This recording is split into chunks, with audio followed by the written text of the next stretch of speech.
ভালো। কেউ নাই তো নাকি?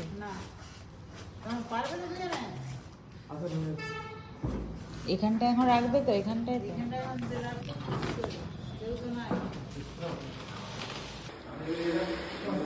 আজকে আমাদের বাড়িতে এসে নতুন ফ্রিজ।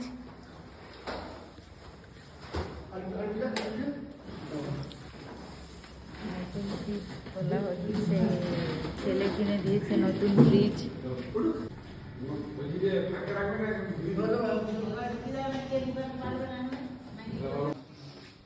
মা হচ্ছে নতুন ফ্রিজ পেয়ে গেছে, বিশাল খুশি হয়ে গেছে। খুশি আমার বেটা দিচ্ছে, তাই জন্য আমি বেশি খুশি হয়ে গেছি। বেটা ফ্রিজ দিয়েছে বলে মা খুশি হয়ে গেছে। নতুন ফ্রিজ, বেটা আজকেই গেল আর আজকে ফ্রিজটা